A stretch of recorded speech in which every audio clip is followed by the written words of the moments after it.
Good evening, everyone. Welcome to the Zoning Review Committee meeting for October 10th, 2023.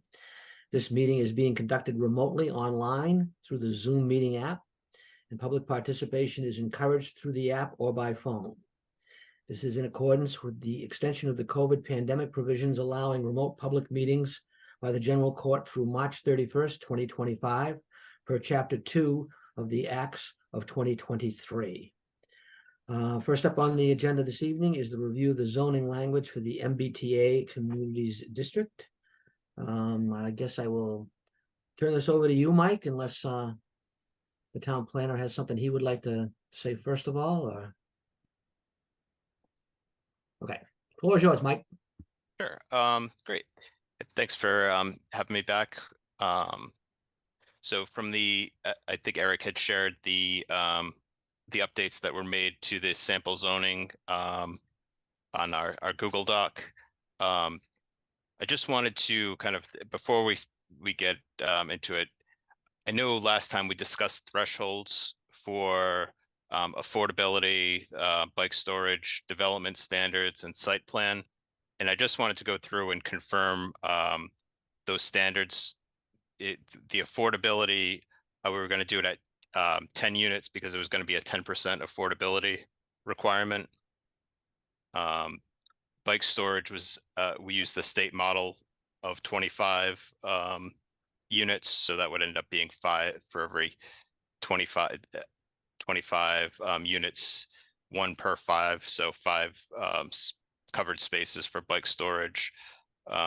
Development standards we have down as 7.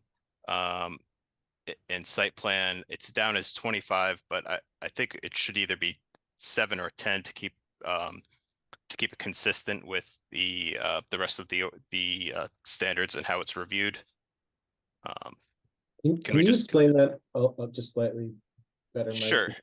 Sure. I understand what you mean by a number associated with general development standards as well as a number associated with site plan, and the community's been adamant to try to maintain its affordable thresholds with our existing zoning bylaw at 12%.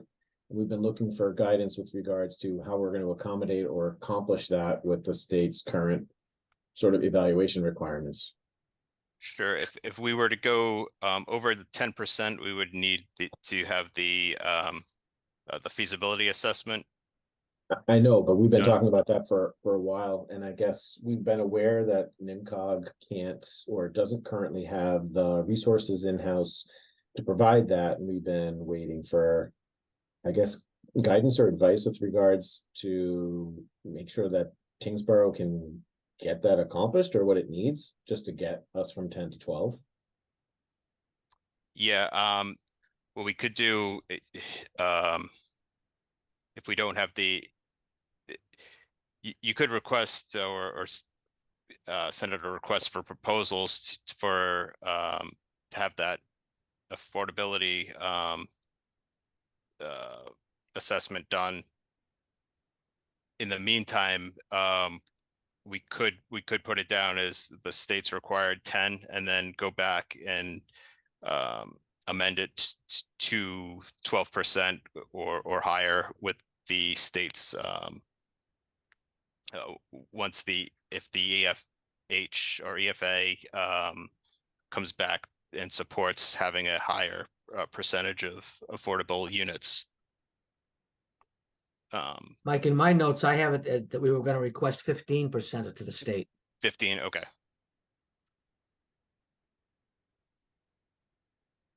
Maybe we'll settle for 12, but who knows? Okay. So we'll leave that affordability pending, the threshold pending between, I guess it would be, we could do it at like 9% or not at 9 units or more if it's approved. The bike storage at 25 units. Does that make sense? No, because it depends on the size of the development. So is this a number of bikes to be stored per a certain number of unit, or one bike for every 25 units, or? It would be one, so it would be one bike storage for every 5 units, but it wouldn't be in effect until there were 25 units in the development. That's standard.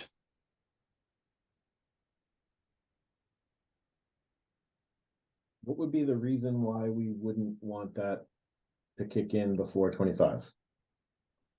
Good question. I guess it would, if you're going to do one space for every 5 units using the state's model ordinance, you'd probably want to have, I guess, a minimum of 5 if you wanted to go lower. It's up to the zoning review committee to weigh in on that, but I would recommend that we would incorporate that into the design elements. It's really not a heavy lift, and I don't see why we Sure, wouldn't yeah. just right at 5.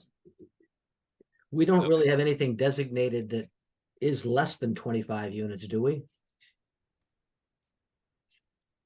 I'm not sure I know what you mean. Well, so we've designated several spots in town. Mhm. And of those spots that we've designated, nothing is less than 25 units, right? Right, but that doesn't mean that you won't receive, or you could potentially receive proposals for smaller number of units based on division of the lot, or maybe they decide not to build on the entire lot. So it still probably makes sense to incorporate a slightly lower number. It's possible that somebody decides to build a 5-unit or 10-unit building within one of these zoning districts. Can't we demand that they fill them up to our specifications?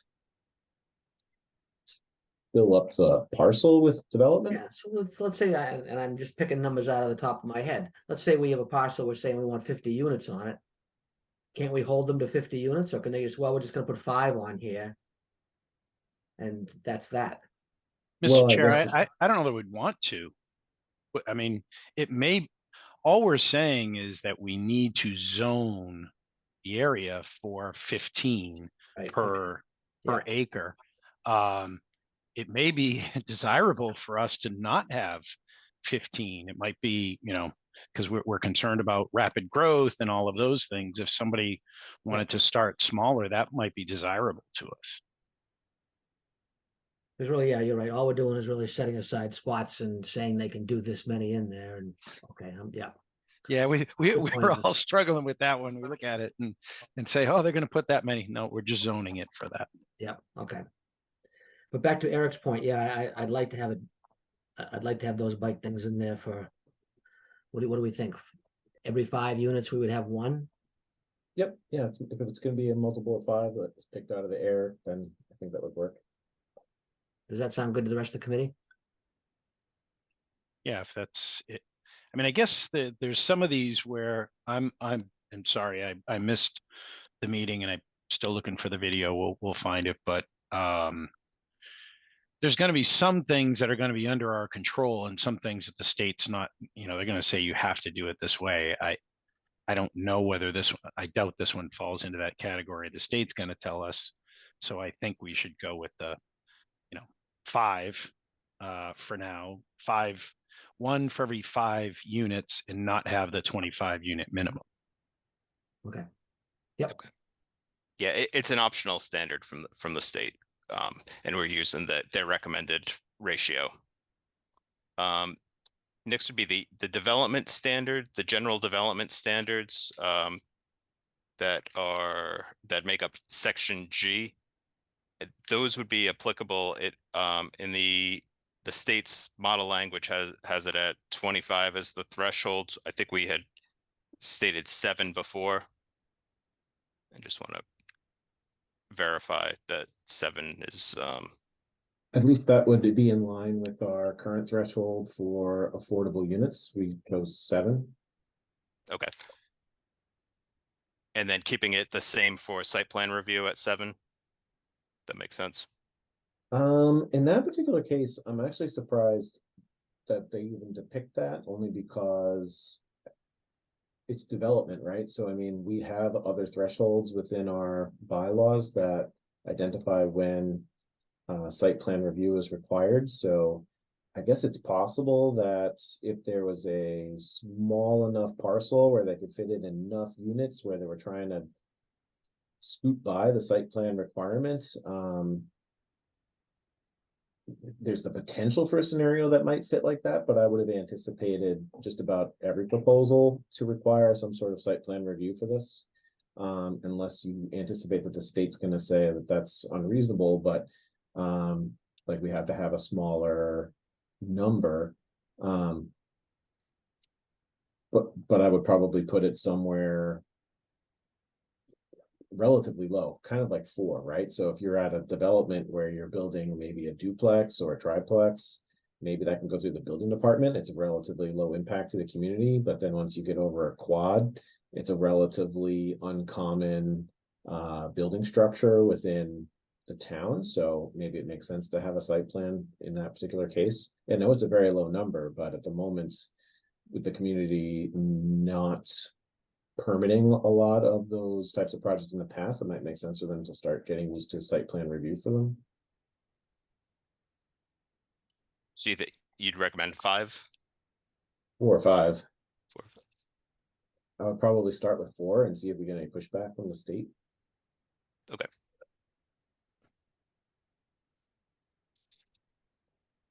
And then we briefly discussed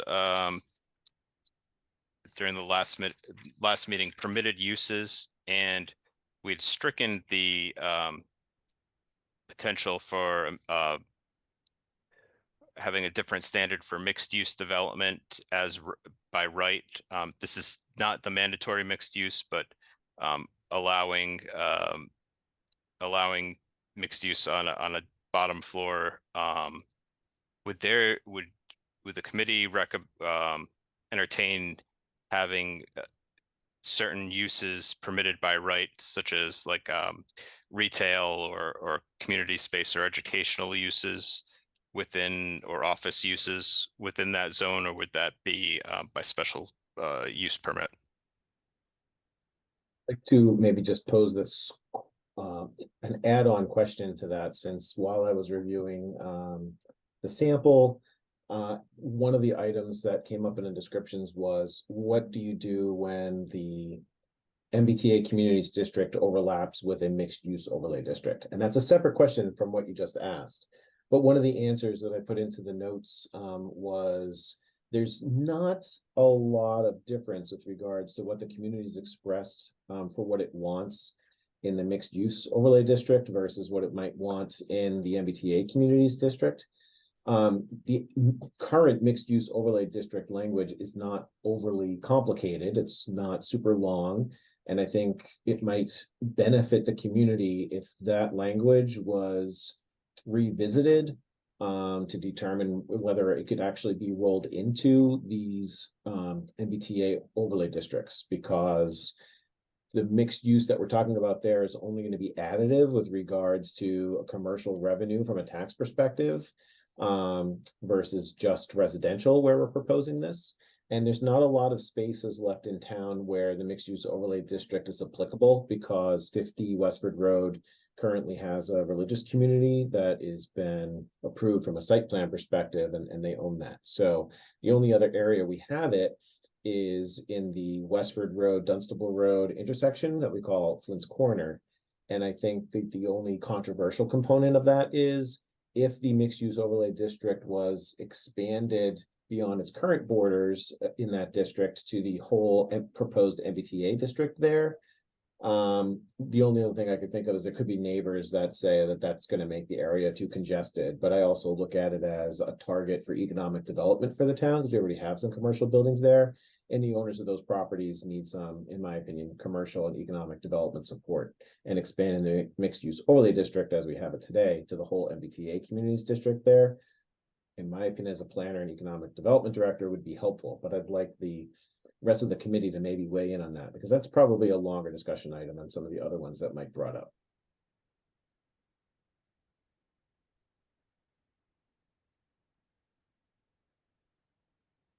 All right, let's everybody weigh in. Mr. Eldridge, what's your thoughts on that? Well, did we Are we still considering that space at Flint's Corner as one of the locations where we might be putting this, or is that a future use, Eric?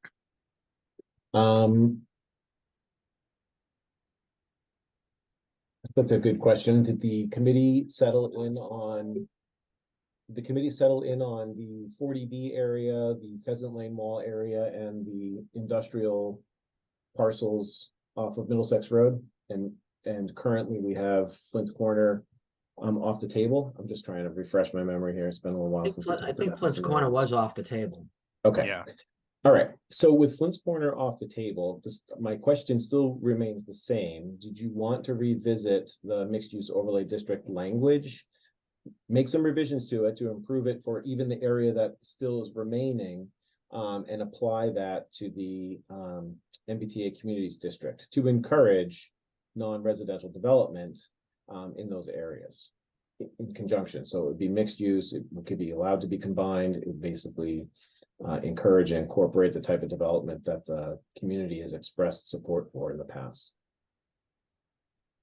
I guess the question is, if we look at our current bylaw, is there a gap in the mixed use that makes it so that it's not appealing to developers, and consequently we're suffering economically as a result of that? Or are we trying to fix something that doesn't necessarily have a problem right now?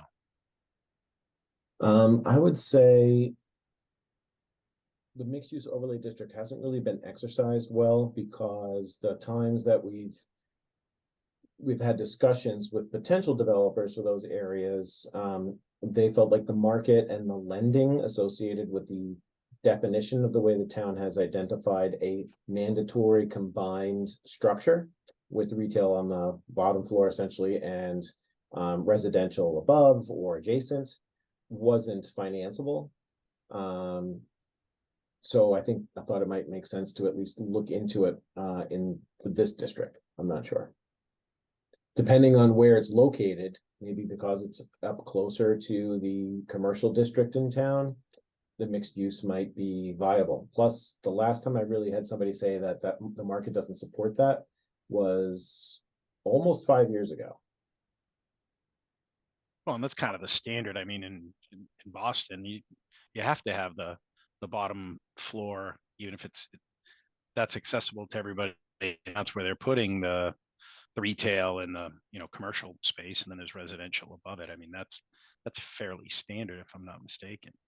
Right, and you can get more creative as well, in that if the commercial development was an extremely important element for the zoning review committee and Tyngsborough as a community, you could potentially use that component of a proposal as an incentive. So if it's such a priority for the town, you could potentially provide an additional density bonus above the 15%, if they're incorporating a certain percentage of their development for non-residential use. Where that number gets pegged is up to the community, or if at all. Well, Mr. Chair, I'll let somebody else Sure. weigh in at this point. Mr. Poulin, you want to? I don't think it, I think it would remain optional to the developer, but shouldn't be a mandate, of course. I don't think we're talking about a mandate here, but I think it should be an option. Just Right, to we clarify, actually can't mandate it. Adriana, your thoughts? Yeah, I agree with Joe. It shouldn't be a mandate on the developer. We're trying to get these developers into town. Right, I want to make sure everybody understands. I wasn't suggesting a mandate whatsoever.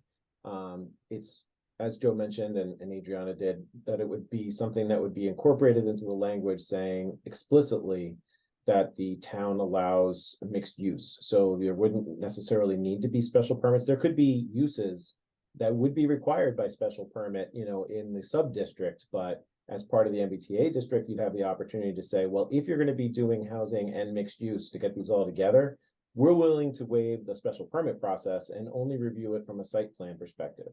And you can pick and choose which uses you might like to include on that mixed use list. You want to incorporate, like Mike had sort of picked out of the air, educational uses, retail and restaurants, great, you can go ahead and do that.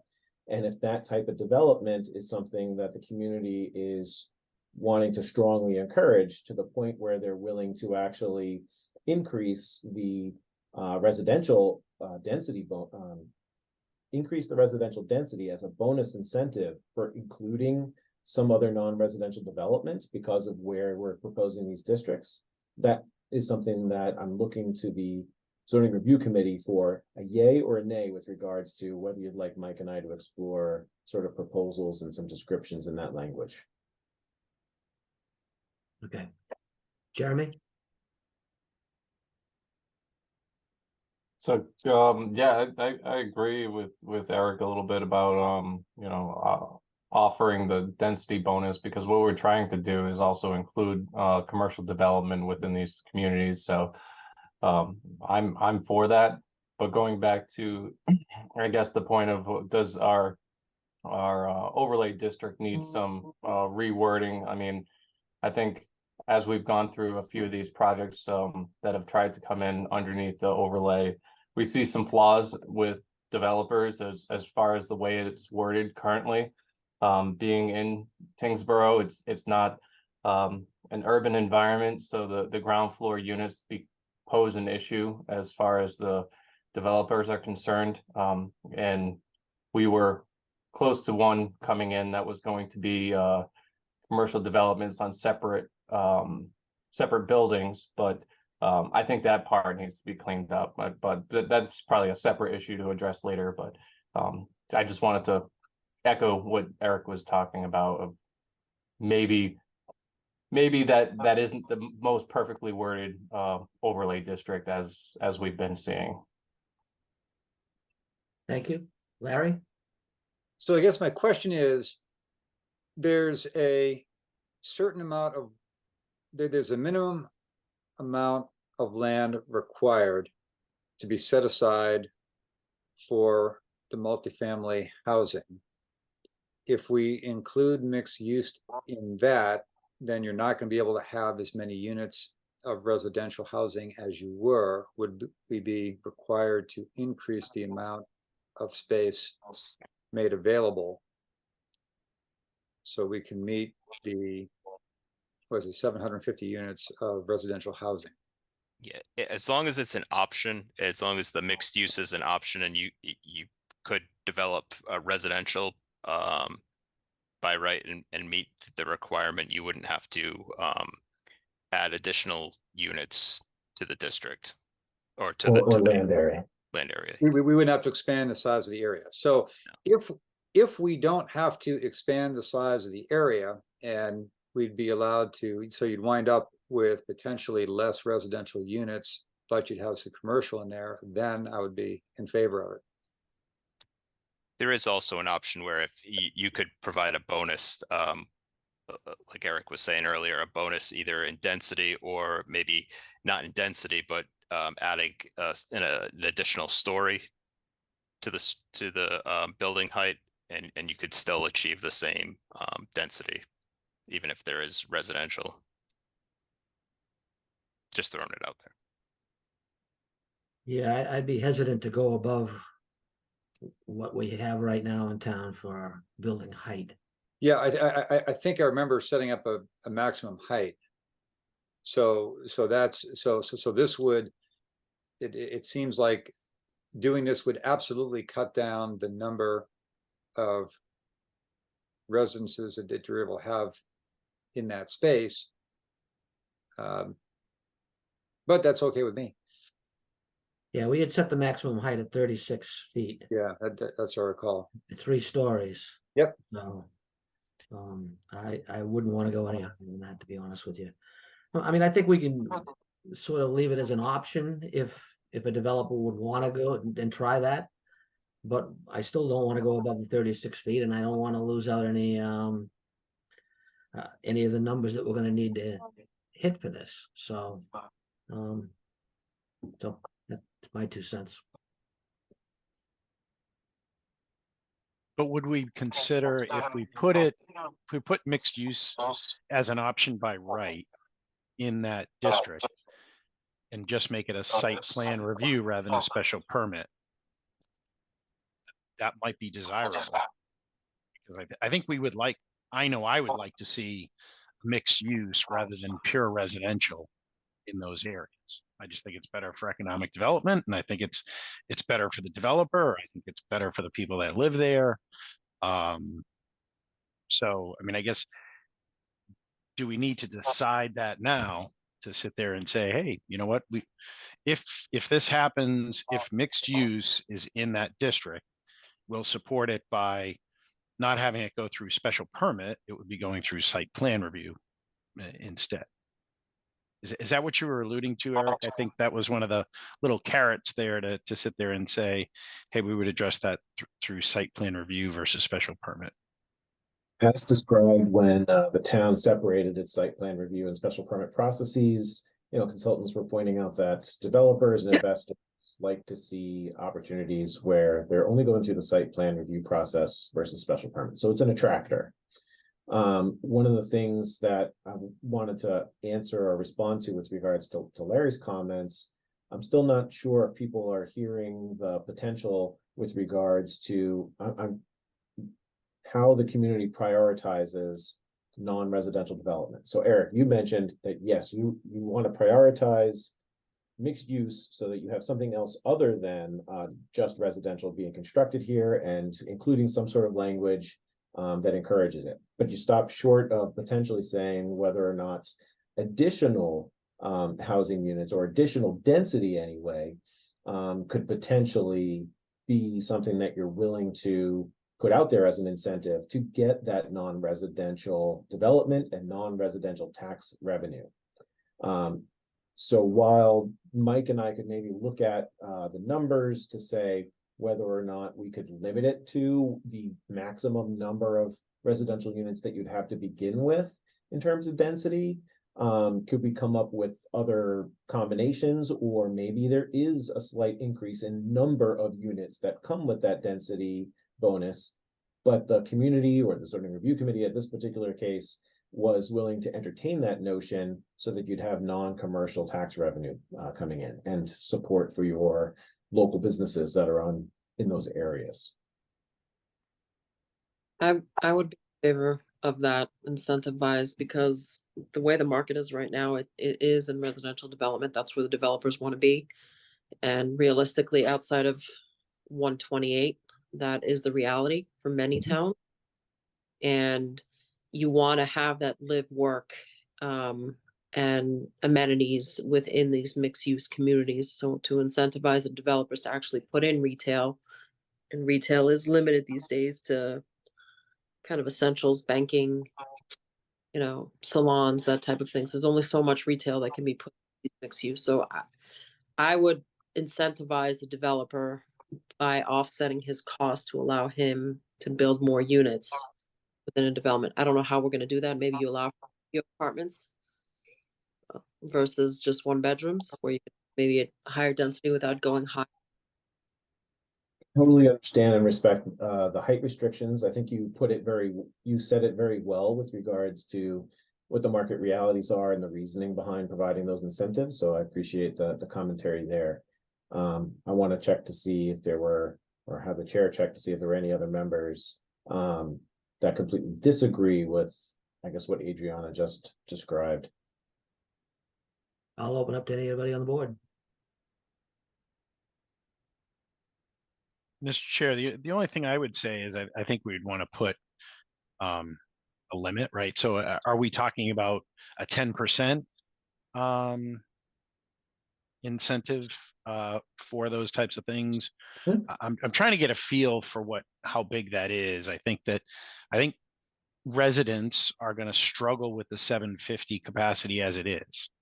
And if we sit there and say, well, if they do mixed use, it could be 1,000, then I think we're that's going to be a tougher sell. But I think if we were to sit there and say, look, if they do this type of thing, and in some of these areas, you might end up with, rather than 100 of these units, we could allow them to do 110 because they get a 10%, and it's mixed use and there's commercial that comes with that, I think that's a little bit more palatable. So I'm not sure what type of incentive and what that looks like overall.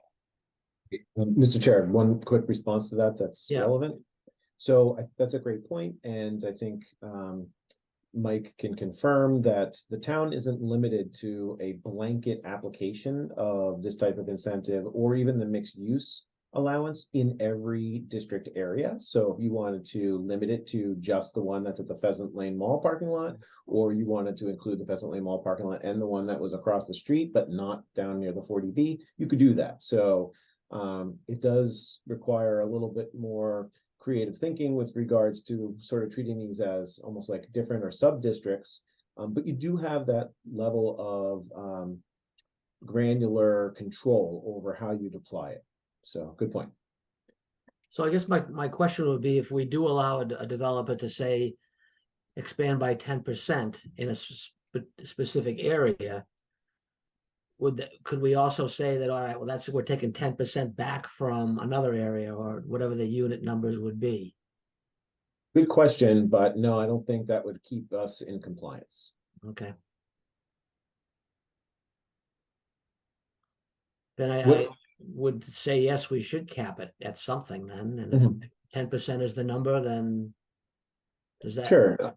Mike and I can look at it, look at those areas more carefully. Obviously, we're not setting anything in stone here, right? So you can scratch the whole thing if we reviewed it and came up with other considerations that changed your mind. But we can come up with some, example numbers, like if it was just applied to this one section, this is how big the area was, this is what the yield was for that area.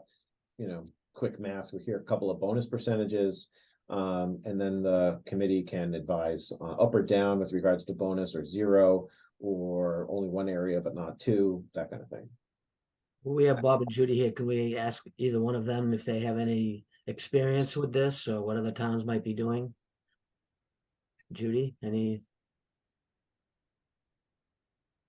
That was a fly in front of me. I just all of a sudden said, I thought we were going, what are you talking about, Chaz? no. Around mixed use, is that the question? Just want to Yes. be clear before I stick my foot in my mouth. So yeah, we're talking about a mixed use development and incentivizing the developer by adding a percentage to of units that they could build.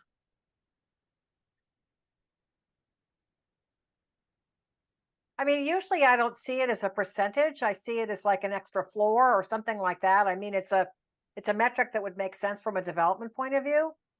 So I don't think it's a percentage of units. I don't think I've ever seen that. Okay. I don't know. Mike, you may have a better opinion on this than I do, but usually I just see it as you can go up a story. So whatever that is that's the incentive. Yeah, I that from everything that I've seen in other examples, it's been another adding an additional story Yeah, to the structure. agreed. We are at with all the districts that were proposed. Well, the two on kind of the northern section of Middlesex Road, those were both capped at 1:15 ratio. So there is probably, a bit more that could have been developed, that could have been modeled out for numbers. So there may be additional units where if there is a bottom floor that's a non-residential use, that area still could end up generating the same 15:1 unit taker ratio. Right, but I don't see what the incentive would be there, and I guess I'd like to reply to Judy just to ask if, although we've seen incentives like this go up by a floor, I don't know how many zoning bylaws were defined to comply. We're defining it with a density number, right? So 15 units per acre, which I don't know, maybe it is fairly common. You'd know better than I do. But if that number was adjusted from 15 to 17 based on the Well, inclusion. that's not enough. That's not enough. I guess my point was, is there a threshold, or is that a metric or a lever or a variable that can be used as an incentive? And I was just throwing numbers out there, not saying what's appropriate and what's not, but rather, if the community's not as comfortable about playing with floors and heights that in that regard, what else do they have available? Which Well, would be- you're gonna have to give more height. I mean, there's no way around that. I think the development by the mall would be prime for another floor. I mean, there's no Yeah. resident. It's already below grade if you compare it to the other side of Middlesex Road. I don't see a harm in allowing for an extra floor there. It's, you know, coming down Middlesex, it would be almost even the other side of the road. I mean, to offer a density bonus and not allow additional height is somewhat disingenuous. It's sort of like a regulation that's designed not to work. Mr. Chair, if I may, I think we'd want to understand public safety challenges relative to that, because I know that we've talked with fire on height of buildings before, and you know, the equipment that we have, and whether we would then have additional concerns. So it sounded like that we were pretty strong on the height before, and that we wanted to maintain that. If we wanted to put that as an incentive, I would think we'd want to find out. My guess is residents will have a challenge with that, notwithstanding the visual side of things. I think it's just you know, opening that door, and we'd want to understand whether there's any public safety challenges relative to, you know, fire. What's the height that you're planning on now? 3 stories, if I'm not So it's- mistaken, right, Mr. Yes, 3 stories, So 36. it'd just be 4 stories. So And if 4 we- stories would probably take it to 45 feet, I'm guessing. Probably 48, 48. 48, yeah, 50 even. which I agree with Eric, that I think that the town may be thinking, no, we don't want to have 4 stories buildings. Residential buildings, that is, at any rate. So we need to design this so that it can get past town meeting. And I think if we go too high, it's not just a safety issue, but it's a visual issue as well. I do agree with Adriana, though, that if we were to limit that to one area, which would be down the mall, that's already sunken down anywhere. 4 stories there might not be, it might not be a bad spot to do that, but are we kind of spot zoning at that point to say you can only do it there and not anywhere else? I don't think that's a road we can go down, so. Unless you do a sub-district. Mike, I'll shut up. I shouldn't be Yeah, doing no, this. but- no, Judy, please. Sorry. No, that's perfect. Yeah, because they are essentially going to be 3 sub districts. You know, there's the 40B area, which we could keep at the 3 stories and not have any issue, because you're not gonna want any mixed use development in there and infill development in there anyway. And then the 2 sub districts to the northern part of Middlesex Road, I think, would be prime to they really don't have any residential abutters to them. I think that would be a primary if you were going to go to 4 stories anywhere in town. It would be there. Well, my concern across from the mall would be if we went to 4 stories there, it's gonna look like it'll be way too high. It'll be visible from everywhere, from not just the highway, but from Middlesex. And is that the kind of thing that we want to have our skyline look at as we're driving up and down Middlesex? I saw a couple of hands go up. Bob? One question and one comment, maybe 2 questions. How tall is the mall? Well, the What's the mall, height of the mall? the mall is in Nashua. It's I not. understand that, but Okay, how? I don't know. So, like Adriana pointed out, that side of Middlesex, the parking lot is lower than Middlesex Road, and I suspect the you know, that gives you an option of thinking about an extra story if it's set back and down. And you know, and I was just curious as to sort of how that would compare to the height of the mall, if it's, that's a Yeah. question you might want to think about anyway. Yeah. But my other comment is, if there's a good planning reason to do that, and that's the only place you do it, that's not spot zoning. Okay, spot zoning is not, which everybody thinks it is. You Right. zone one place, one parcel, one area, different than any place else.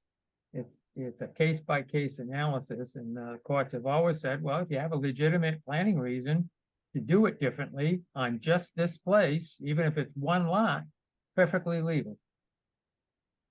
So then, that having been said, then, Mike, does that sound reasonable to you that we could use the spot next to the Pheasant Lane Mall as a 4-story and leave the one across the street as a 3-story? Yeah, it's up to you. I'm happy to break out those sub-districts and put different standards for each one. And does that work for everybody else on the committee here? I'll just weigh in. I mean, going back to the density. I mean, if we're doing a density bonus and not adding a story, it doesn't seem to make much sense, because all we're doing is then, I guess, incentivizing doing a multifamily district with all studios rather than 2 bedrooms, 3 bedrooms, 1 bedrooms, or that, because how else do you get a density bonus?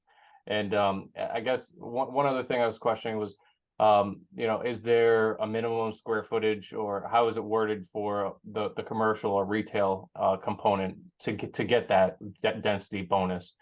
Do we want to place, you have to do so many square footage per size of the residential development? I guess I don't quite understand that part yet. But you know, going back to what Adriana said, if I was to pick out just one spot in town, that would be it for the 4 stories, because of the reasons that she laid out, because it is lower, because it's right next to Nashua, it's right next to all the additional commercial space. I can see it becoming a more densified, vibrant area, because it does have more attraction to developers. So I would leave it away from the other districts that we had talked about, and it's happening in all other districts as well that are doing MBTA zoning, where like in Newton, they break it out into, like, I don't even know, like 8 different districts, and they all have their different requirements. So yeah, just thanks.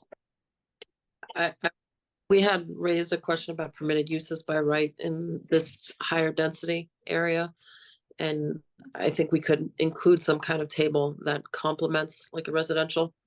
That would also incentivize the developer that if he could attract retail tenants by right without any type of review. So think of banking, salon, you know, personal care, small studio, gym, something like that.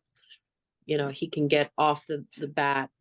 The development will go easier if they're allowed by right to attract these type of tenants even before the building is built, because they know that they're not going to be facing any permitting or variance or any type of application process to get into these developments. And then I will just tell, I'm in this industry, and I will tell you that many banks are leaving commercial lending altogether at this point. So the only thing that they're lending on at this point is on residential development. And when the market is going to turn, I have no idea. And I don't know if it's ever going to turn again for retail. So it will be difficult to get bigger retail development into this town within, say, the next 5 years. Okay, thank you. And Anybody else?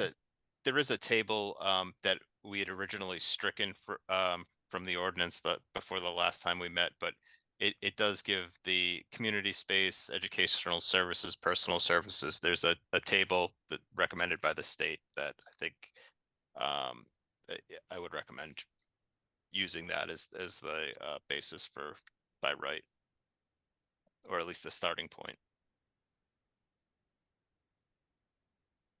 And I believe that's a table that we still have under mixed use development, but it doesn't really give any indications the size of different, what the music studio would be, what the dance studio would be, what the, you know, retail associated or a cafe or professional space. that's kind of wide open. Is that defined at all anywhere, Mike?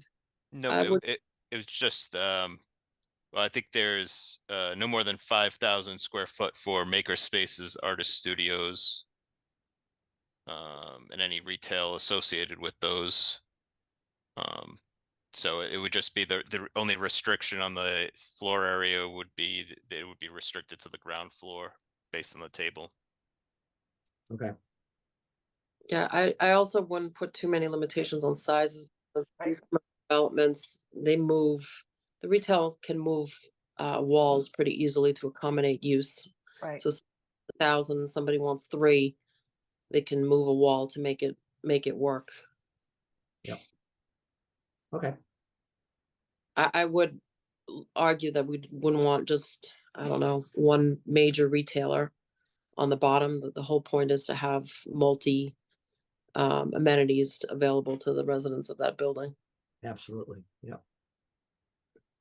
Any other further comments from you on the board? Just, Yeah, Bob?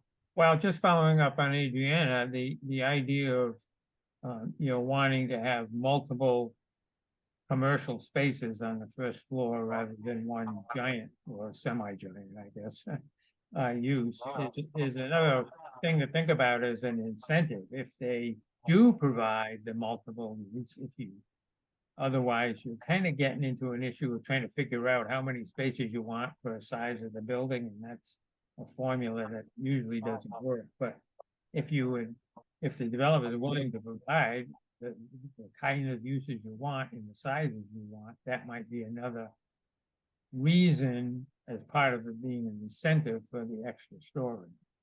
So think about different ways that you might want to get what you want out of the development that would lead to an extra story. I just have one question here, Mr. Chair. Yes, go ahead. So, well, people are envisioning an extra story as being an incentive. I look at it as a lateral trade-off, because if the developer can come in without having to convince a bank to jump through hoops for commercial lending and still build the same number of residential units, what other incentive are we really providing outside of like some expedited permitting, because they're only going through site plan review? Are we giving for them to bring that type of development to town? So you're either building a 3-story residential building, or you're building a 4-story residential building with the first floor not residential. So at the moment, it just sounds like a more expensive development proposal for the property owner. And that's why I was asking about whether or not the trade-off for increased number of units could potentially be increased enough to make it, to move the needle to get that commercial development. So maybe I'm either misunderstanding the value of that additional floor to a developer, or the way it's being described. Jeremy? If I could, yeah, I just wanted to and that's why I brought up the square footage component, because let's say we say that, all right, let's say a typical retail space is 2,000 square feet for a smaller retail, but like if we wanted a Trader Joe's, it's like 8,000 square feet or something like that, just throwing out numbers. But it's not taking up the entire ground floor. You're able to remove a lot of the I guess utility spaces into that ground floor component as well. So the developer is going to be able to add units. And let's say that the retail component is only facing one side of the building, so the back side of the building might have units on it as well. So they're gaining the ability to add units on that ground floor. Like, or are we saying no? The whole entire ground floor has to be. I think that's crazy to say the whole ground floor has to be commercial, but that's why I'm trying to figure out, is there a minimum that we're looking for square footage, or do we relate that to the number of units? Bob? Towns have approached that issue in a variety of ways, and some have had different kinds of square footage requirements or percentage of square footage requirements. But one of the ones that I think I'll just throw out there for you to think about is the commercial space on the first floor, all of the space that faces the sidewalk or the street has to be commercial. But behind that, you Right. could have residential on the first floor. Right, And that's not uncommon because commercial in the back of the store isn't going to be very successful. The back of the front, it wouldn't be very successful. So, you know, if you trying to get into percentages and whatnot, it's a little bit of a guessing game. yeah, Whereas if you think about what's the goal here, if the goal is to have commercial facing the street, then it's require commercial facing the street, and then the rest of the building behind could actually, depending on how the building's designed, there are, not every building is just one rectangle facing the street. A lot of mixed use buildings are either L shape or U Right. shape. And the L and the U's have residential and the front is commercial. So just think about what your goal is here and how you can use some of these creative ideas to get to your goal. Well, and if we're looking at the Pheasant Lane Mall parking lot, there really is no front or back to anything that would go in there, just based on the way that that parking lot is set up. So I think that would be a bit of a challenge to try and determine what the front and the back is for that, so. Well, the building would have a front.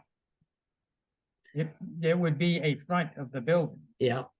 Yeah, So, I agree you know, with you, it may yes. be facing a parking lot instead of the street, but that's the intent, is whatever the front of the building is. Yeah.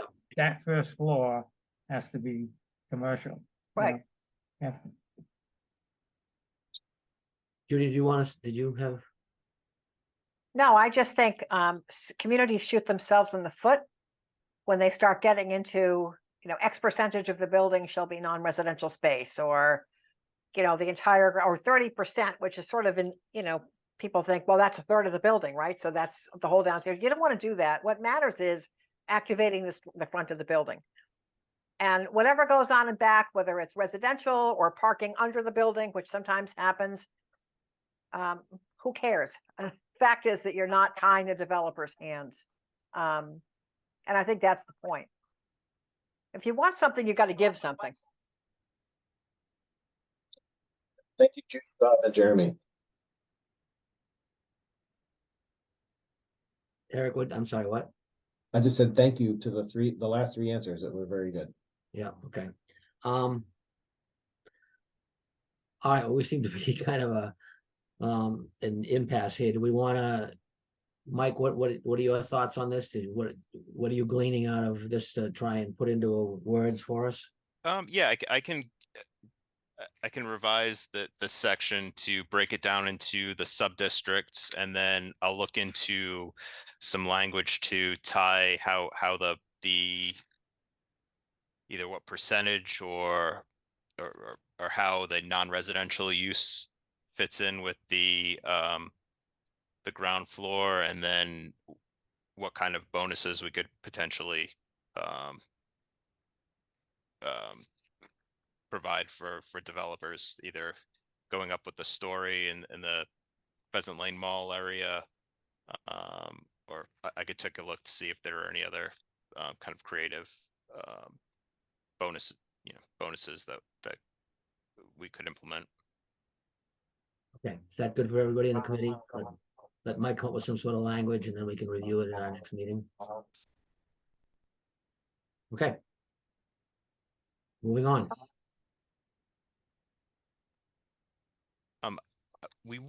Eric and I had spoken earlier today, and we were going to talk about potentially adding on some more design standards. And after talking with a couple of my colleagues this afternoon, it might be better if we kind of took any additional design standards or requirements that the board would like to look into, and I could I could do some research and get back to you and meet with EOHLC to make sure that any design standards aren't too onerous before we discuss them with the zoning review committee. Can you be a I little more think- specific about your design standards and what that Oh, means? just general, maybe like architectural standards, you know, have not allowing buildings without sides of buildings without windows adjacent to a street or a traveled way, and just any other standard that's not covered that you'd like to have potentially more control over through the site plan review. Okay, any comments from the board on that? Sure. Mr. Chair, I guess that, are we there yet with even with our town to have architectural standards? Because it's not like we have a review committee currently to start implementing it. I almost feel like we would create another subcommittee to try to start getting that off the ground if we're starting to implement it on this, because we're, you know, I believe that could be a heavy lift for us as a town to just make sure that we're writing it in the most careful way, because once you start implementing design standards, it becomes a very detailed type thing that you're trying to play out and you're trying to get it right. So to do it within this committee, I think that is a bit of a heavy lift. Got 100% agreed. It's kind of one of the issues that we were having, trying to go through this without it rolling into a full design review guideline that we'd be Right. producing. But there, I think, you know, I feel pretty comfortable with the site review, that language that's provided by the state. But I wanted to make sure that there weren't any other areas that the board wanted to address.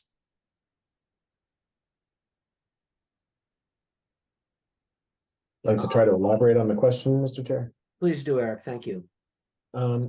Mike, correct me if I'm taking the conversation in a direction that you didn't intend. Are you trying to elicit feedback or input from the board about character and or like design preferences? Meaning you might have one person that says, well, we don't want to limit a developer with regards to the number of units per building, and even if the building had 100 units in it, that's okay. We'll have a review process with our site plan. And somebody else might turn around and say, I think it's important that anything that is built under this zoning district, you know, still has some sort of village feel, right? So depending on what the community is trying to achieve, accomplish, manage, or none of the above, I think Mike's trying to determine if there were specific preferences or forms, I guess, that you were specifically trying to avoid.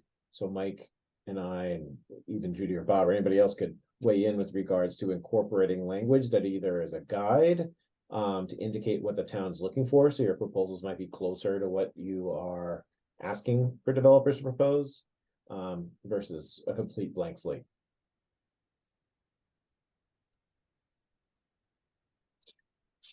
Well, we would certainly want them to use our bylaws for things like landscaping plans and that kind of thing as part of the development. Is that something you're talking about incorporating into this, Mike, or? Yeah, that does fall within the design guidelines or the development standards within the that'll be within this overlay bylaw. Are you talking about design elements that would be like heat pumps or solar panels or some sort of climate resiliency kind of things? It would be more about orientation of the buildings, how layout, spacing between buildings, kind of along those lines. Potentially building materials. Okay. Any Any other comments from the board about that, or anything we'd like to see, Jeremy? Well, I guess, you know, our bylaws currently already start talking about, that it has to fit the nature of the community that it's already in.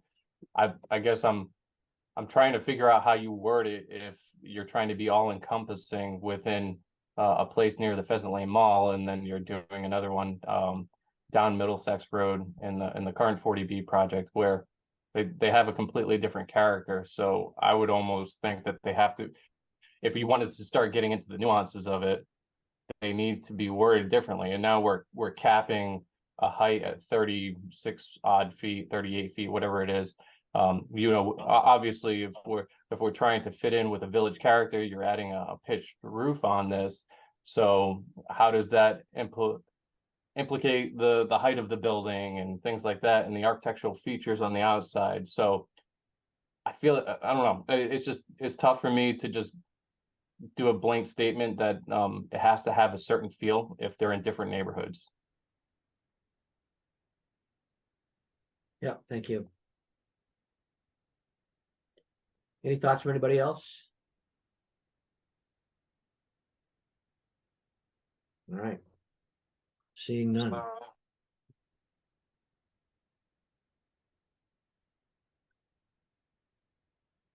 But as part of our review, we could certainly take into consideration what we want these buildings to look like at that point. To a degree. Yeah, right. Your standards are going to have to be very objective. You know, you're just going to have to be very objective about it so that the board is not using an as of right permitting process to exert control over things that are not really within your purview, or that may have an impact on how many units the developer can actually build. I mean, you just have to be careful. Everybody would like to say, we want to have a nice New England feel to our development, and, you know, and nice sort of traditional New England architecture. And you get into all kinds of arguments about what that means. You have to focus on objective standards. Okay. Yeah, and I had found some standards that are pretty objective that were from the Massachusetts. It's the Massachusetts multifamily new construction design requirements, and they're requirements to be used for special BHCD initiatives. But there are a couple of there's one where the building's characteristics and materials should focus on detailing of high quality rather than the use of many different materials. And the character of the building should be consistent on all sides of the building and Right. offer the same engagement to the pedestrian at the front and the rear of the building. You know, there are a couple of standards that within this document that aren't within the sample zoning language that I think may help with giving you a little bit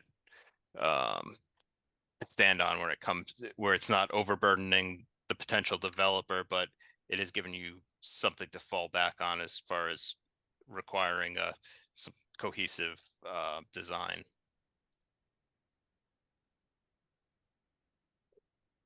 And is that something some specific language that you have in this document already, or is that something you would add?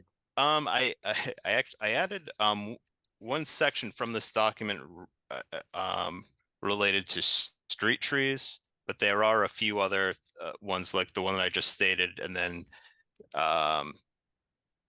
there's one about building elevations,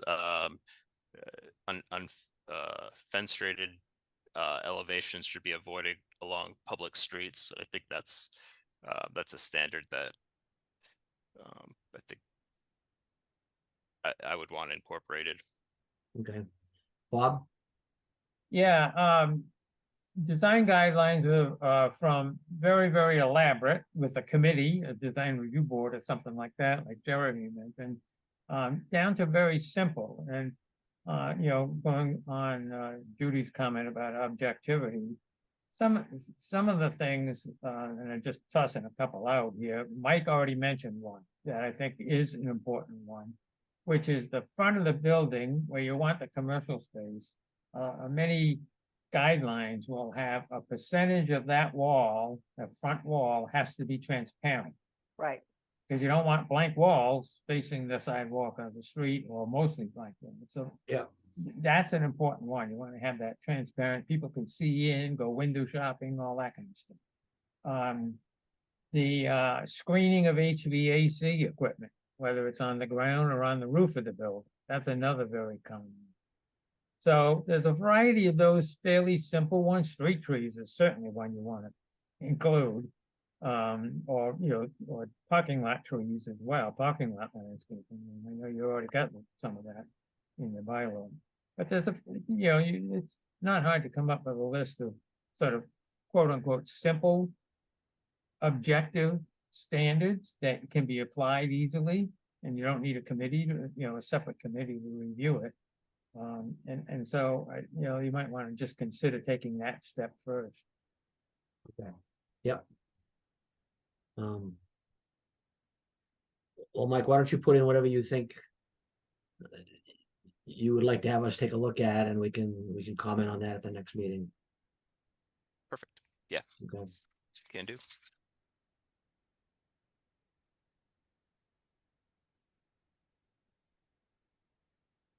And that's pretty much all that I had to review with you tonight. Happy to take questions or discuss anything further too. Can you put together a new document for us and get it to us so that we'll have it to review prior to our next meeting, which we've decided that the second Tuesday of every month is when we're going to meet. I'm not Okay. sure what that is next time, but that seemed to work for everyone. So Yeah, and I'll work with Eric, and hopefully we can turn around the document within about a week or so. okay. Great. Yeah, that would be probably November 14th would be our next meeting. Okay. Anything else that the committee would like to discuss with Mike about the language and so forth for the bylaw for the MBTA? Anybody? All right, then we'll move on to I guess trying to come up with some dates for the outreach. Eric, what have you got on that? Anything? You're muted.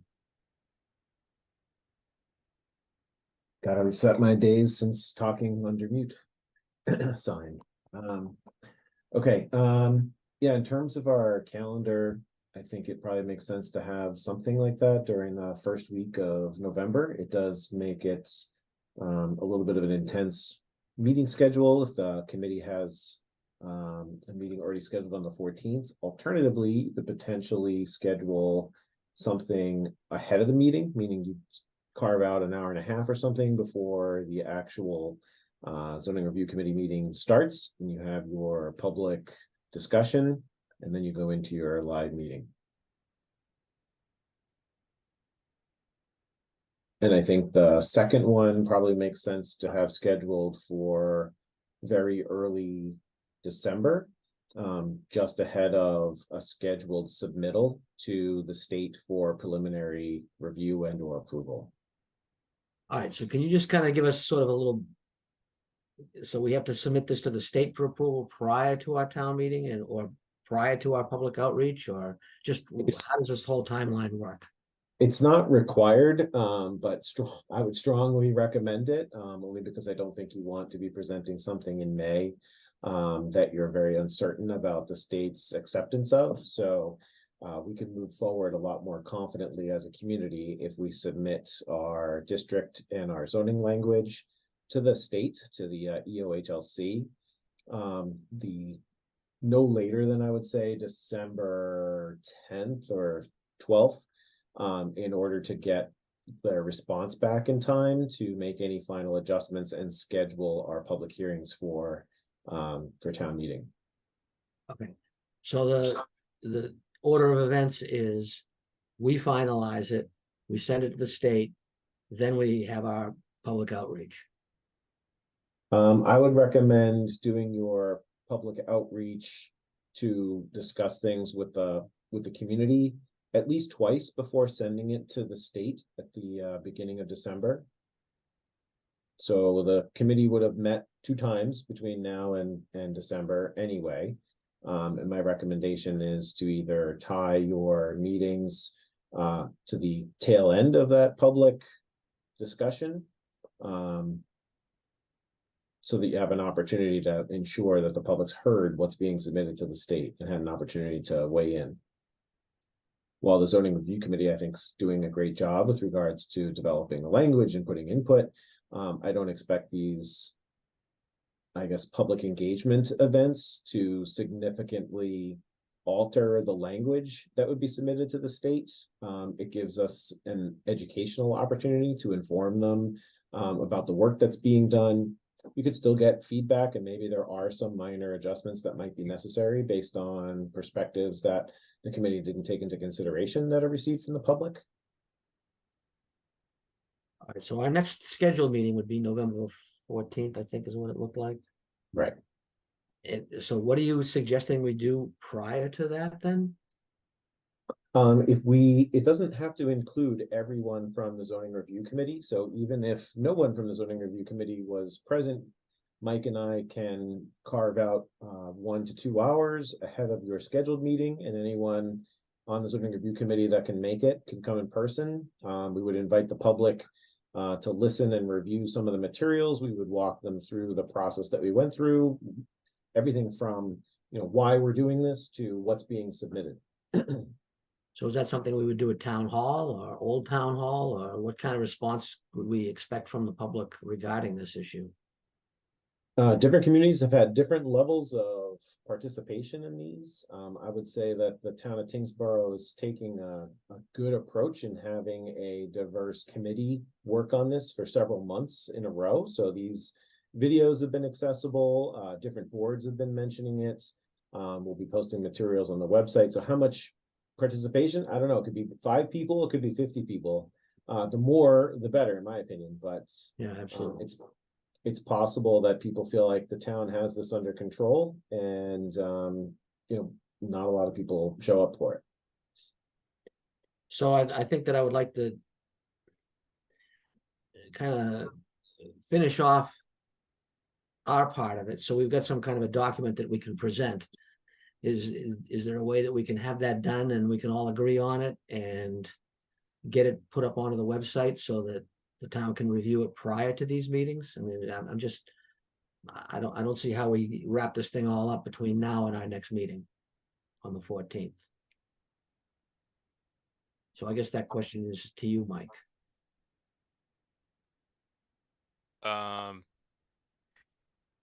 Yeah, we could, or we could have the draft document available and then solicit feedback on the draft document at the first public outreach, and then hopefully we could finalize the document on the 14th and present the final document in the first week of December as an outreach, and present it before we sent it to the state for the 90-day review. And at what point does the planning board get involved in this, Eric?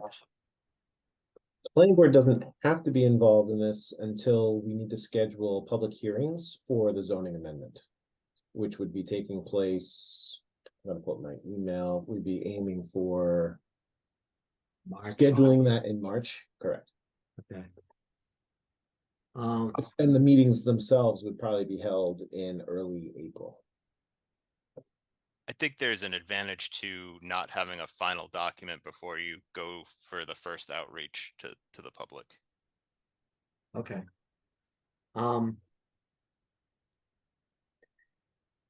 Just to play devil's advocate here, if I mean, I would like to see something before we give any, even if it's just a draft, I'd like to see that before we go public with it, so that we are all kind of on the same page.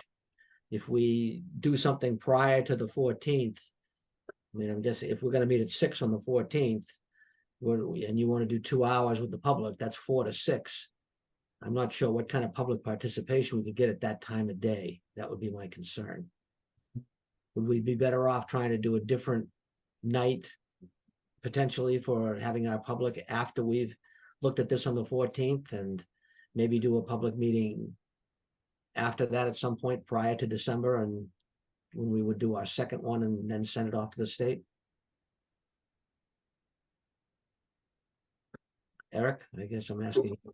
It doesn't leave a lot of time with the Thanksgiving holiday, so you have, you meet on the 14th, you've got the Thanksgiving holiday the next week, so I don't think you'd be scheduling anything on that week.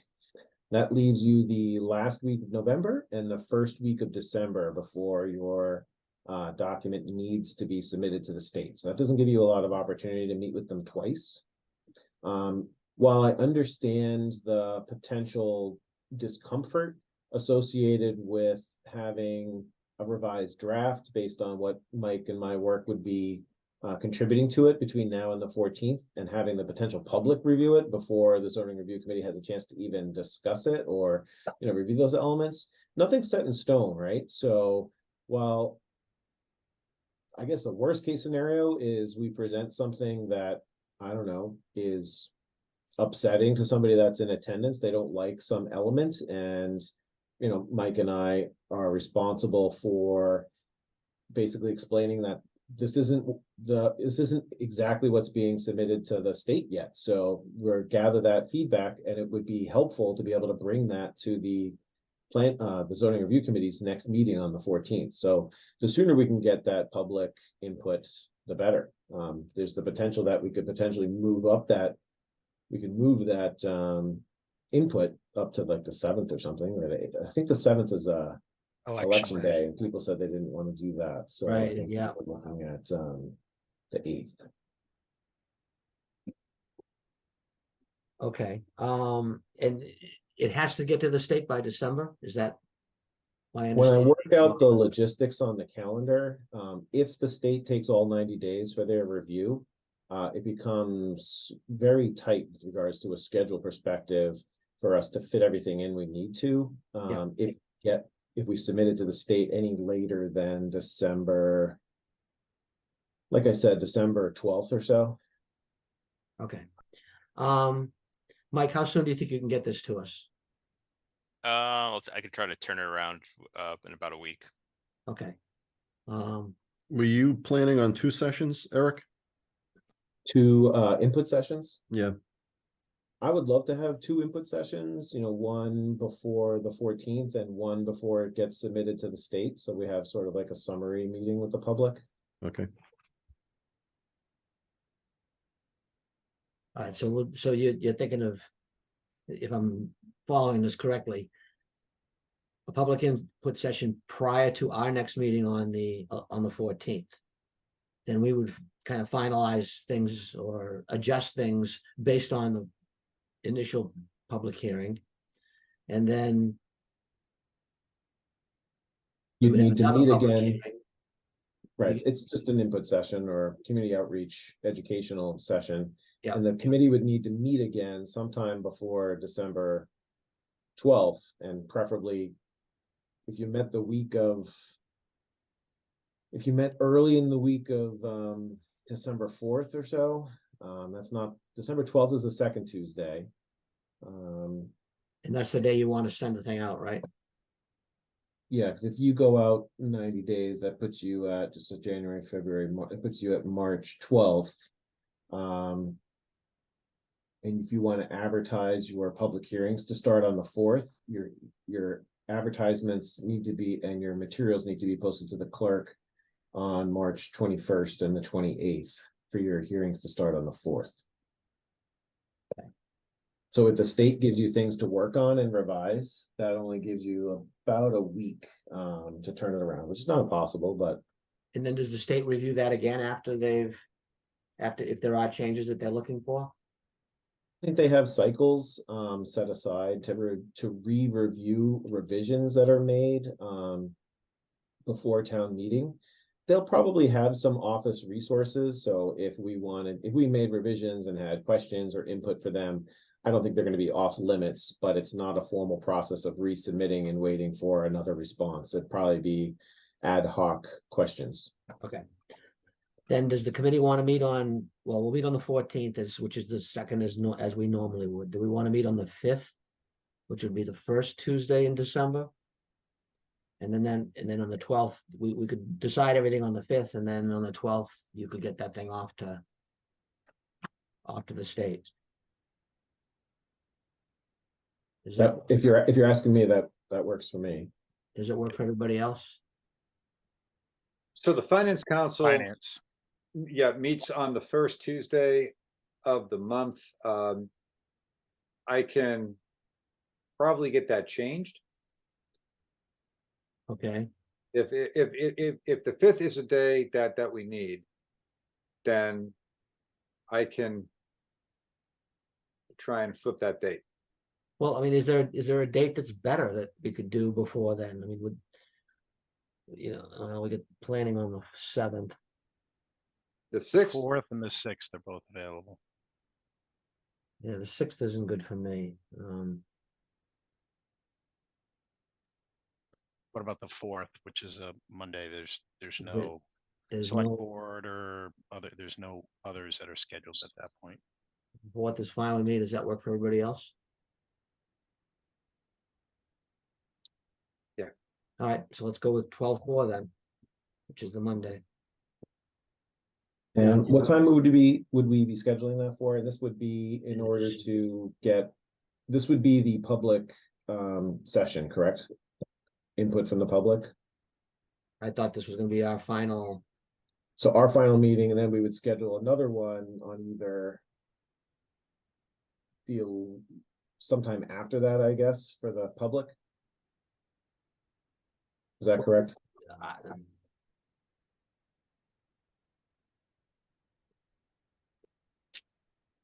wouldn't we want to have one final meeting after all the public review has come through to make sure that we're all on the same page and before we send it off to the state? Well, I guess currently we're saying November 8th, which is a Wednesday. That's public outreach and review.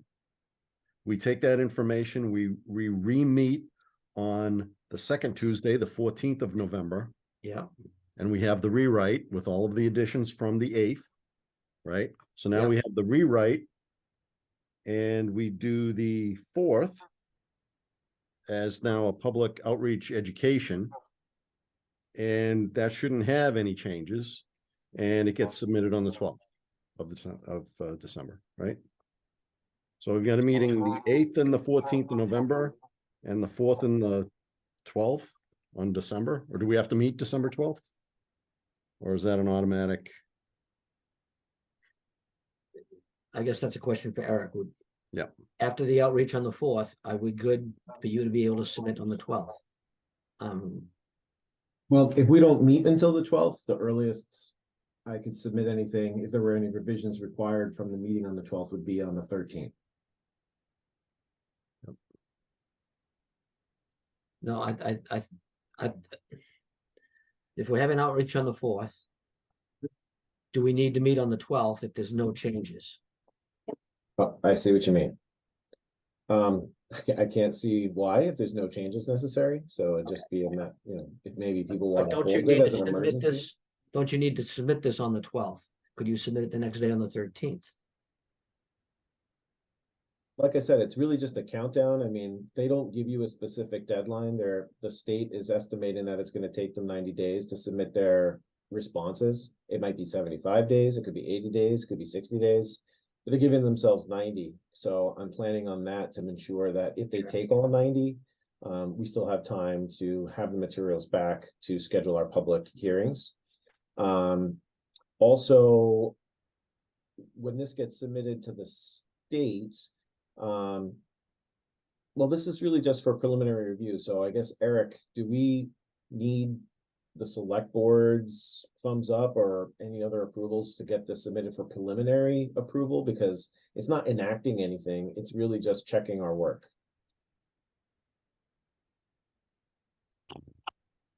I don't think so, but I mean, my intent would be, so we're meeting on the 11th. Mhm. The select board's meeting on the 11th, so we could certainly have that be an agenda item and provide conditional approval unless, you know, there's material changes that come about as a result of the 12th. Or actually, we were going to know on the 4th whether there's anything Right. material. Right.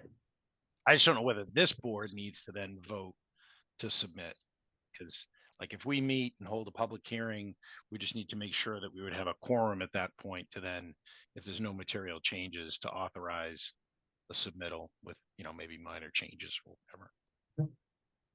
But I don't think that there would, I doubt that there would be a difference between you submitting on the 12th and the 13th. Right. Not much.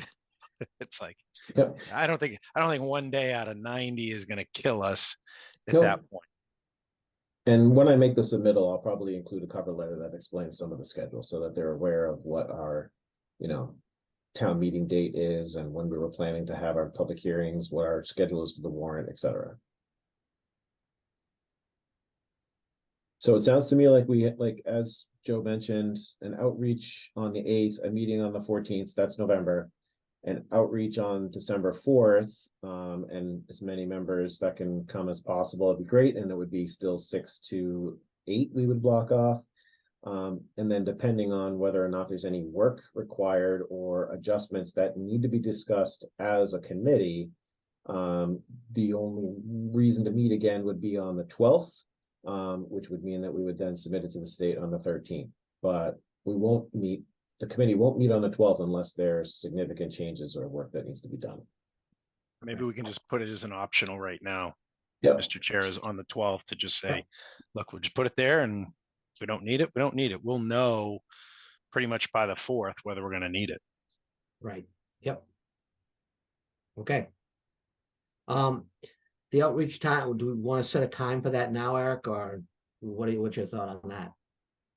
Sure. I mean, obviously, I want to increase participation as much as possible. Does the committee feel like there's a specific time that increases public participation that is convenient? Do we want to do like a 7 o'clock at night, 7 to 8? I can't imagine we would need more than an hour, but well, it doesn't matter what time it ends, which what time it starts. I think 7 o'clock is pretty good for most people. It's the public, so we don't want to start at 6, which is the dinner hour. I see. Well, I think if we go for 7, I think we'd be better off. And we're gonna do this at Town Hall or Old Town Hall? I think doing it at Town Hall is going to be easier for media to record, and they can, you know, people can watch it if they miss the meeting. I Okay. wouldn't, you know, the best problem to have is if there's so many people that show up that it's over full, but we can set up seating in the hallway with the monitor. So Sure. I wouldn't say anybody would be put out too much. Okay, so we'll do both our outreach is at 7 o'clock and leave our regular meetings at 6 o'clock. Okie dokie. All right. Next on our agenda, we have the review of the Attorney General's comments on the recodified zoning bylaw. So Eric, do you want to start with that, or would you like me to? Sure, I'll just give a brief intro. I mean, I think I probably did that fine with regards to the email that I'd sent around. A quick summary is that the Attorney General's office accepted the recodified zoning bylaw with some exceptions that they can not approve, which is what we were expecting. One of them is the town meeting approval for multifamily. I did send an email to the Attorney General's office today to ask if they had purposefully omitted the open space residential development bylaw for that, or if it was just missed, because I was anticipating the same comment. So we'll see what they have to say about that. My recommendation to the town is to address and correct them uniformly. And then they had some comments. Their letter is relatively long and detailed, which I actually appreciate because it gives the town a lot of guidance and confidence with regards to having so much of its zoning reviewed, but a lot of it comes down to very specific use prohibitions. For instance, like prohibiting solid waste facilities in all districts, and they made some comments about, you know, more consistently applying zoning uses across districts when it comes to like nursing care and continuing care campus and others. So with that, I'll let you, Mr. Chair, go into whatever detail you'd like into this document for what the schedule allows. So there were really only two sticking points, I think, with the state, which was the solid waste facilities and and like you said, Eric, the approval of the multi, which we're already working on anyway. And then everything else kind of almost, to me, seemed to be more of an opinion and not necessarily something that we absolutely have to get to right away. Is that sort of your understanding as well, Eric, or? Yeah, that is my understanding. I do think that I'd probably look through the remainder of the document and see if there's elements that we can address together into one zoning article based on the Attorney General's recommendations. I think, like, when's the next time you'll have an opportunity to address those? The town has been reluctant, but not completely opposed to having zoning articles in the fall town meeting. And I guess it's up to the zoning review committee and the rest of the other boards about how many zoning articles you'd like to have in May of 2024, meaning you've got a lot of housing related items with MBTA communities and fixing the things that the Attorney General outright denied. But it might not necessarily be too difficult to say, in addition, in the same feedback that we got from the Attorney General, while it's still on everybody's minds, these other things are being corrected, and here's the reasoning. So I certainly think that we can do the two that really is bothering them, the solid waste and the multifamily. I think we should focus on those for May. And then I guess I would leave it up to the rest of the board to just take a quick run through this document. I mean, it's all laid out pretty well, so you can see the different things they're talking about: the multifamily, the nursing homes, the utilities, the correctional facilities, slaughterhouses, aircraft carriers, or aircraft and heliports. Doesn't that sound like the way you want to spend your winter? You know, once you submit your MBTA communities to the state in December, what are you going to fill your time with on January, February, March? So at any rate, there's not that many. There's, maybe 8 or 9, and we can discuss it at our next meeting, which ones we want to focus on and bring ourselves into compliance with over the next year, I guess. So, Not a Mr. Chair, problem. could I weigh in on that? sure, please do. Yes. So one, I would, the AG actually spent quite a bit of time, and I thought it was a thorough review. It was good that they did that. I'm not used to that. They suggested that we have town council look at some of those items. I would recommend that we have them look at all of those. Where if there are some simple ones, like, there's some things with DOT, and if we are not in compliance with Mass General Law, we might want to tackle them in the spring. We're going to have people there that are educated on the bylaws. We're going to spend some time getting them up to speed to understand what we're doing here relative to the MBTA and some of these other ones. It might be if they're, I didn't look at them and say, wow, this is a radical change, and it's going to be something that people are going to struggle with. So I think we have town council look at it, offer an opinion back to us, but I think that we could fit that in as a separate bylaw. We put it in, I don't want to muddle it in all with MBTA. I think we put it in as, there's, it could be as simple as you get the MBTA one, and that's going to cover the multifamily at the same time as well. And then you've got the other, which would include, the solid waste, not the aircraft wing, fix all those others, to sit there and say, we're just, and that's consistent with what we've been talking about, which is saying, look, we know we need to clean up the bylaws to have them be compliant with Mass General Law. And since we've got feedback from the AG to say these are not in compliance with law, I think it would be good for us to look to tackle those. And I think we could.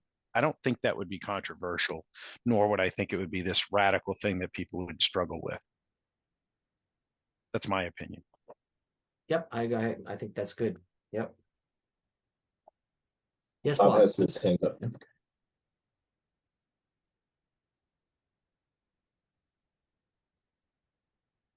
Bob, go ahead. Yes, please. Oh, okay. A couple of quick comments. One, you may recall Judy and I saying this a few times back when we started here. It's actually because communities often get a little uncomfortable sending just a recode to the Attorney General, but we said, you're getting a free legal review of your entire bylaw, and you're gonna find out what you need to fix, or what you need to be careful about. So this is kind of letter you get, where you have to change this, and here's some things you need to think about. So this is a good roadmap. The second thing is the open space. The open space that also requires town meeting review. We have to believe that it was inadvertently missed by the Attorney General's office. It's the exact same issue as multi-family development, so both of those are gonna have to be taken out. It's just a simple deletion of one sentence to delete. Town meeting has to review and approve this, and so you're gonna have to do both. I don't think there's any question about that. And then the third final comment, following up on Eric Eldridge's comment just now. One example of what you just said about being out of compliance is the comment she made about the requirements for licensed marijuana establishments in the definition of buffer zones. That your buffer zone definition doesn't match the Cannabis Control Commission buffer zone. Well, that's an easy fix. Just adopt the Cannabis Control Commission's definition and you're done.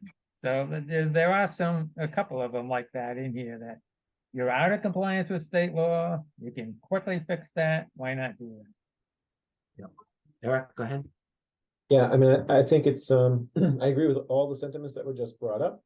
And if the zoning review committee feels comfortable with it, I think you're gonna have your hands full, obviously, with MBTA all the way through when it gets submitted to the state.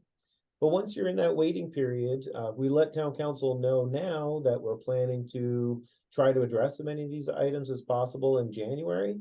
If that's the goal, I think that would make it, give you an opportunity to see if there's anything that's difficult to tackle, you can put off.